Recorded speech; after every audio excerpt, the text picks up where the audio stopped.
The Tunes by 9F10.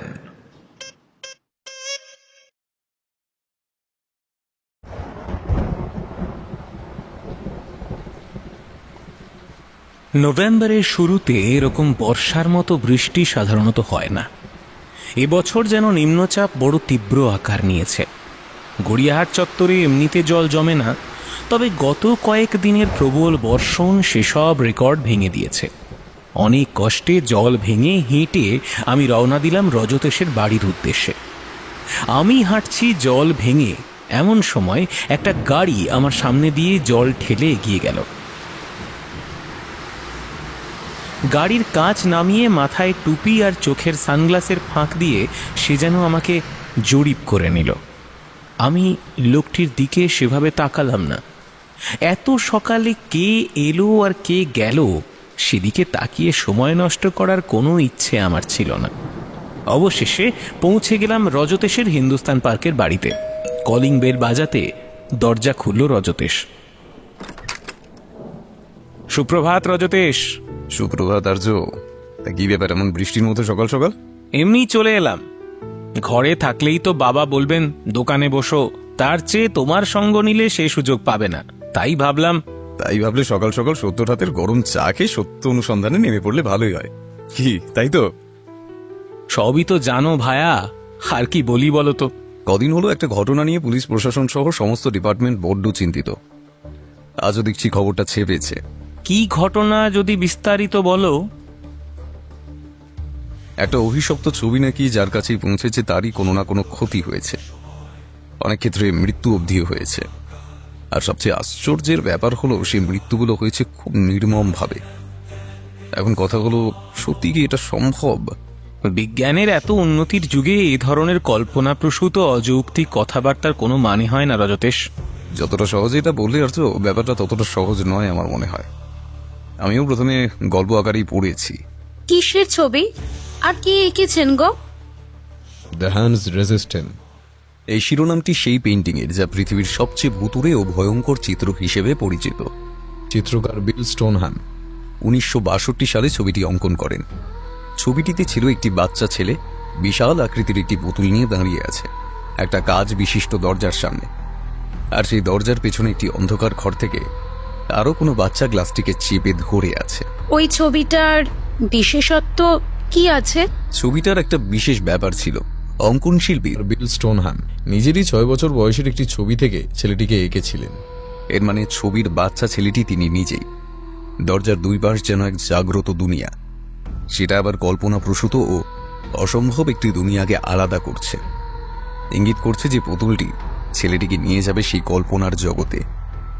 গ্লাসে ধরে থাকা হাতগুলো অন্য ধরনের প্রাণী বা সম্ভাবনাকে ইঙ্গিত করছে। কি ভয়ঙ্কর না? ছবির কল্পনা সত্যিই অতুলনীয়, কিন্তু আদৌ কি তার জন্য কোনো অস্বাভাবিক ঘটনা ঘটতে পারে? দেখো, আমি সত্য সন্ধানী। এইসব ঘটনাকে গুরুত্ব দিতাম না যদি না এটা নিয়ে এত চর্চা হতো।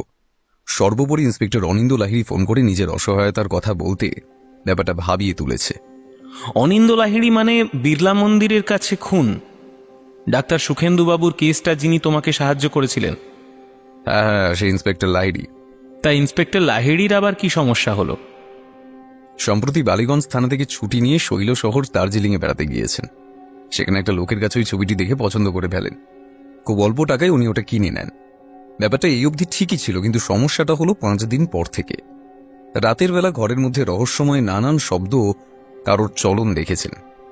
প্রথমে ভেবেছিলেন এই হোটেলের সমস্যা, কিন্তু পরে উনি নোটিস করেন যে ছবিটির মধ্যে কোনো অলৌকিক ক্ষমতা আছে, যার ফলেই এইসব ঘটনা ঘটছে। ওনার সদ্য বিবাহ হয়েছে। ওনার স্ত্রী আমারই পরিচিত মৃণালিনী ঘোষাল। সুখেন্দুবাবুর কেসটাতে ফরেন্সিক টিমের সাথে যে মহিলা অফিসার এসেছিলেন তিনি এই মৃণালিনী।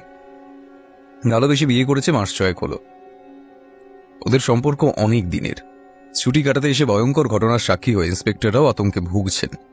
এমত অবস্থায় আমাকে স্মরণ করেছে, ফোনে সবটা জানিয়েছে। তবে দার্জিলিং না গেলে বিষয়টা পরিষ্কার হবে না, বুঝলে? 1962 সালের সেই ছবি নিশ্চয়ই মিউজিয়ামে ছিল, তাই তো? যদি মিউজিয়ামে থাকতো তাহলে কি সেটা নিয়ে কাগজে এত লেখালেখি হতো?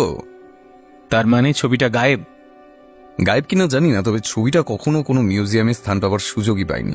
আসলে যখনই এটা কেউ কিনেছে তখন সেটা হাত বদল হয়েছে শুধু আতঙ্কের জন্য। 14ই নভেম্বর। ব্যাগপত্র গুছিয়ে উত্তরবঙ্গের সবচেয়ে আকর্ষণীয় স্থান দার্জিলিং যাবার প্রস্তুতি নিলাম। সত্য, আমি আর রজতেশ সমস্ত প্রয়োজনীয় সরঞ্জাম সঙ্গে নিয়ে নিলাম। আজকের যাত্রা শুরু হলো শিয়ালদা স্টেশন থেকে ট্রেনে করে। আমাদের ট্রেন রাত 10:05 ছিল। সারা রাত ট্রেনে কাটিয়ে পরদিন সকালে আমরা পৌঁছলাম নিউ জলপাইগুড়ি স্টেশনে। ওখানে নামলাম সকাল 8:30। কিছুক্ষণের অপেক্ষা। নিউ জলপাইগুড়ি থেকে গাড়ি ভাড়া করে মোটামুটি 3.5 ঘন্টার পথ দার্জিলিং। অবশেষে যাত্রা শুরুর ঘণ্টা 3 পর আমরা আমাদের গন্তব্য দার্জিলিংয়ে পৌঁছলাম। কি সত্য, তোমার কেমন লাগছে? বাবা, কত দিনের যে শখ ছিল দার্জিলিং আসবো, ফাইনালি সেটা পূর্ণ হয়েছে আর্যদা। ওয়েলকাম রজতেশ, ওয়েলকাম আর্য। আর ম্যাডাম, আপনাকেও।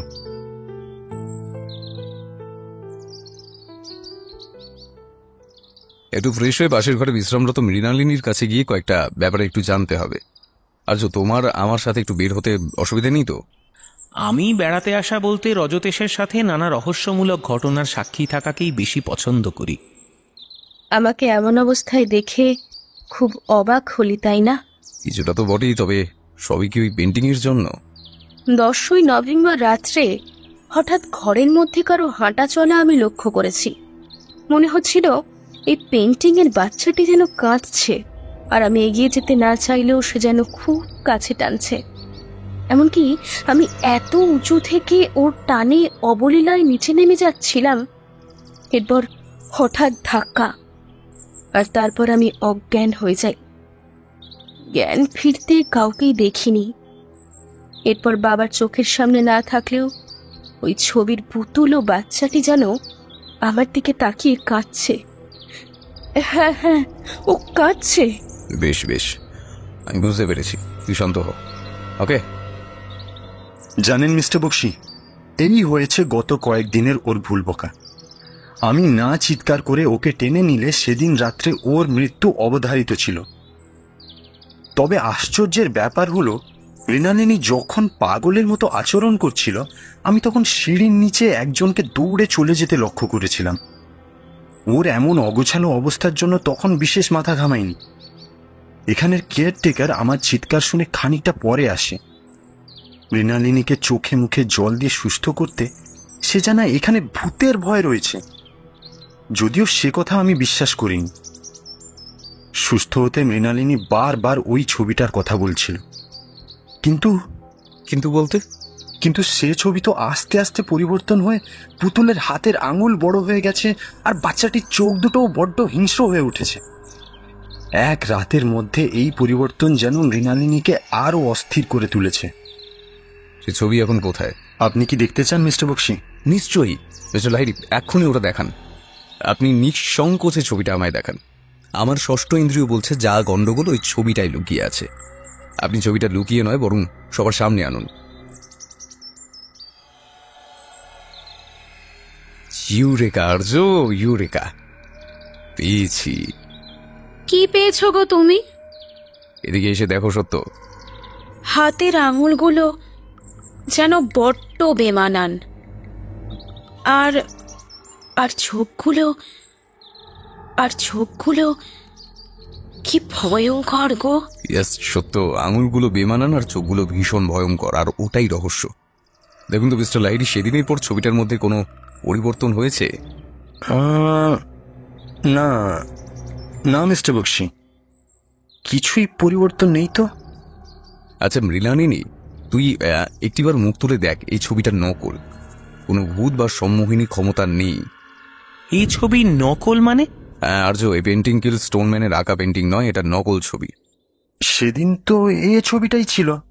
না না মিস্টার লাহিড়ী, আপনি যখন কেনেন সেই ছবিটা বিদেশ থেকে চুরি যাওয়া বহু মূল্যবান কিল স্টোনম্যানের আঁকা ছবি ছিল, কিন্তু আততাই সেদিন সম্মোহন করে আপনাদের এই ঘর থেকে আসল ছবিটি চুরি করে নকল ছবি রেখে দিয়ে চলে যায়।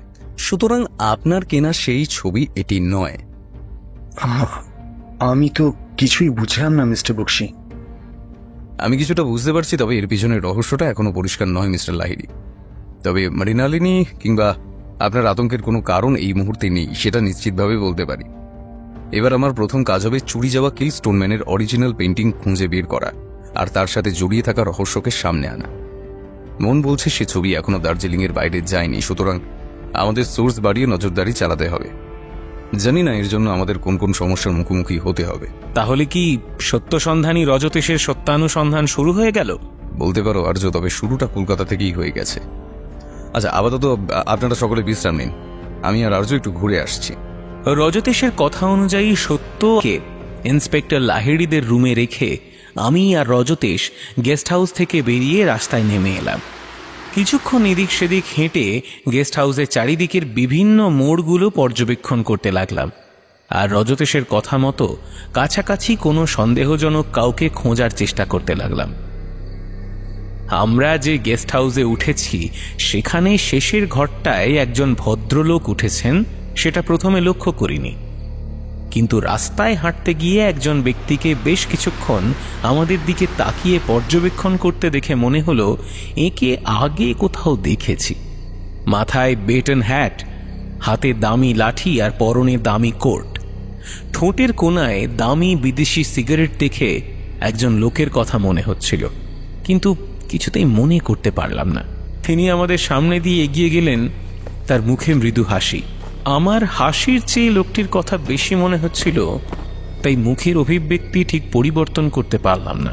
ভদ্রলোক হয়তো আমায় অহংকারী মনে করতে পারেন, তাই ওই মুহূর্তে আমার কিছু করার ছিল না।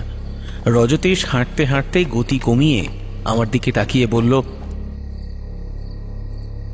লোকটি কি কিছু বলল? না না, তবে লোকটিকে আমার ভীষণ চেনা লাগছিল। কি ব্যাপার বলো তো আর্য? আমরা যে এখানে আসবো সেটা তো কোনো পরিচিত মানুষের জানার কথা নয়, কেননা আমরা অবসর বা ছুটি কাটাতে আসিনি, সুতরাং কেউ যদি জেনে থাকে তাহলে তিনি কে? বিশ্বাস করো রজতেশ, আমি এই লোকটিকে দেখেছি, কিন্তু এই মুহূর্তে ঠিক মনে পড়ছে না। বৃদ্ধ না হলে অল্প বয়সী একজনের সাথে মিল পাচ্ছিলাম, কিন্তু কে ইনি? বেশ বেশ, সে না হয় হবে। আপাতত চা খাও দেখি। আমি আর রজতেশ ঠান্ডার মধ্যে শৈলশহর দার্জিলিংয়ে চা খেতে খেতে মনোরম পরিবেশের মজা নিতে ব্যস্ত হয়ে পড়লাম। আমরা রাতের দার্জিলিং শহরের কিছুটা অংশ হেঁটে উপভোগ করে অবশেষে ফিরে এলাম গেস্ট হাউসে। এবার আমার প্রধান লক্ষ্য ছিল গেস্ট হাউসের ধারের রুমটার দিকে। ওটা তখনও তালাবন্ধ। রজতেশ আমার এদিক সেদিক তাকানো দেখে বলল, কি লাভ খুঁজে? তুমি কি ভাবছো ওই বৃদ্ধ লোকটি এখানে উঠেছেন? না আর্য, সেটা নয়। কারণ তোমার সাথে চা খেতে খেতে এক হাতে লাঠি ধরা বৃদ্ধ লোকটিকে আমাদের সামনে দিয়েই একটা গাড়ি করে যেতে দেখলাম। গাড়িটা ম্যালের দিকে গেছে। তুমি এত কিছু দেখেছ? শোনো, তোমার সাথে কথা বলতে বলতে আমিও লোকটিকে দেখেছিলাম। একটু পাশ থেকেই দেখেছি বলে চেনার মতো পরিস্থিতি হয়নি, কিন্তু লোকটির চালচলন বড্ড চেনা লাগলো। বাম হাতে দরজা খুললেন, ড্রাইভারকে বাম হাতে কোথায় যেতে হবে তার নির্দেশ দিলেন, যা একজন বাম হাতে সবকিছু করা ব্যক্তির সাথে ভীষণ মিলে যায়। এমনও তো হতে পারে যে ডান হাতে লাঠি ছিল, উনি খোঁড়াতে খোঁড়াতে হাঁটছিলেন, তাই বাম হাতে বাকি সব কাজ করছিলেন। সেটা হতে পারতো যদি ওনার ডান পায়ের সমস্যা হতো আর উনি হাঁটার সময় ডান হাতে লাঠির উপর ভর দিয়ে হাঁটতেন। তুমি চিন্তা করে দেখো, উনি আমাদের পাশ দিয়ে বাম দিকে লাঠিতে ভর দিয়ে হেঁটে গেছেন, তবেই না তুমি ওনার লাঠির ব্যাপারটা হালকা আলোয় লক্ষ্য করেছিলে কি, তাই তো? এর মানে হলো ওনার ডান পায়ে চোট লেগেছে, আর পাশাপাশি উনি বাম হাতে সব কিছু খুব সহজে করতে পারেন। এই যেমন ধরো লেখালেখি বা খুন। খুন মানে? আরে ওই আর কি। চিন্তা করো না, বিপদ আসন্ন, কিন্তু গেস্ট হাউস সম্পূর্ণ নিরাপদ। রাত্রে আমার ঘুম সেভাবে হলো না। গেস্ট হাউসের বারান্দায় দাঁড়িয়ে রাতের দার্জিলিং উপভোগ করছিলাম। হঠাৎ মনে হলো আমাদের গেস্ট হাউস থেকে কেউ বেরিয়ে গেলেন। তার কিছুক্ষণ পরেই একটু দূরে কুকুরের চিৎকার শুনতে পেলাম, কিন্তু সেই ডাকটা যেন বড্ড ভয়ঙ্কর লাগছিল। যাই হোক, এরপর আরো একটু দূরে হালকা একটা কোলাহল শুনতে পেলাম। আধ ঘন্টা অপেক্ষা করতে একজন ব্যক্তি, যিনি কালো জোব্বা জাতীয় পোশাক পরে উপর দিকে তাকিয়ে, অর্থাৎ বারান্দায় আমার দিকে তাকিয়ে সিঁড়ি দিয়ে উঠে তার ঘরে চলে গেলেন। এরপর আমি শুতে গেলাম, কিন্তু সেভাবে ঘুম হলো না। ভোরে আমার চোখটা লেগে গিয়েছিল। হঠাৎ রজতেশ আর ইন্সপেক্টর লাহিড়ির চিৎকারে ধরপড় করে উঠে পড়লাম। কি কি কি হয়েছে? কি হয়েছে? ডাকছো কেন? এক্ষুনি তৈরি হয়ে নাও, একজন খুন হয়েছেন গেস্ট হাউসের পাশের রাস্তায়, সেই চায়ের দোকানের কাছে। বলো কি? খুন? হ্যাঁ অজব খুন। ইন্সপেক্টর লাহিড়ি অলরেডি লোকাল থানায় ইনফর্ম করে দিয়েছেন, এক্ষুনি ফোর্স চলে আসবে। তুমিও চলে এসো। তাছাড়া মৃণালিনী সত্য আর সাথে রয়েছে, আর সে এখন অনেকটা সুস্থ, সুতরাং ফাস্ট আর্য ফাস্ট। আমরা হেঁটে পৌঁছে গেলাম সেই জায়গায় যেখানে গতকাল রাত্রে আমি আর রজতেশ দাঁড়িয়ে চা খেয়েছিলাম। দেখলাম রাস্তায় একটা কোলাহল তখন শুরু হয়ে গেছে। রজতেশ দেখলাম মাটিতে পড়ে থাকা মাঝবয়সী লোকটির দেহটা খুব ঝুঁকে দেখতে লাগলো। আমি মোবাইল বের করে কয়েকটা ছবি তুলে ফেললাম। ইন্সপেক্টর লাহিড়ি লাশের মুখটা দেখে শিউরে উঠে বললেন, কি এর এই অবস্থা কি করলো? কি ব্যাপার বলুন তো, আপনি একে চেনেন? ইন্সপেক্টরের ভয় ও আতঙ্ক তখনও কাটেনি, তাও উনি নিজেকে সামলে নিয়ে বললেন, হ্যাঁ মিস্টার বক্সি, একে আমি চিনি। আমি আর আমার স্ত্রী সেদিন মলে গিয়ে এর থেকেই ওই ভয়ঙ্কর ছবিটা কিনেছিলাম। সে কি মিস্টার লাহিড়ি, আপনি এর থেকেই ছবিটা কিনেছিলেন? তার মানে ওই ছবিটার মধ্যে বিশেষ কোনো বিশেষত্ব রয়েছে, কিংবা ছবিটা ওই ছেলেটি আপনাদের বিক্রি করে কারো কথার অবাধ্য হয়েছিল, ফলে এতটাই ছবিটা না পেয়ে শেষে এই লোকটিকে হত্যা করেছে। কিন্তু প্রশ্ন হলো, যখন আপনার কাছে ছবিটা ছিল তখন একে মারলো কেন? কিংবা আপনার কাছে থাকা নকল ছবি দিয়ে আসল ছবি চুরি হওয়ার পরও একে খুন করার দরকার হলো কেন? তাছাড়া যদি নকল ছবি রেখে আসল ছবি কেউ নিয়ে যায়, তাহলে কি ছবিটার প্রয়োজন খুনির একার নয়? অর্থাৎ ছবি চোর আর খুনি দুজন আলাদা ব্যক্তি।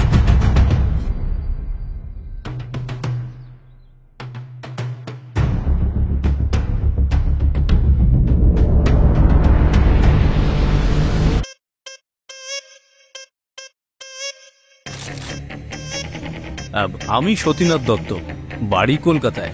লোকটি কি বলছিল? তুমি চেনো ওনাকে? না না, আমার জানালো ওকে কেউ প্রাণে মারার চিঠি পাঠিয়েছে। শহর ঘুমে গভীর, অতল নীরবতায় ধরা, রাত জোড়া চোখ, শরীর জুড়ে নামে জড়া, শিকারীরা হাসে, এ শহর শপথ ভরা। শুনতে পায় না কেউ, চুপি চুপি তোমার লড়া।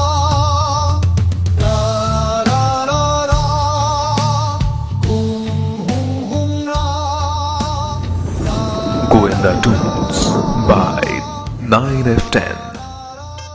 আমাদের নতুন অ্যানিমেশন চ্যানেলকে সাবস্ক্রাইব করেছেন তো?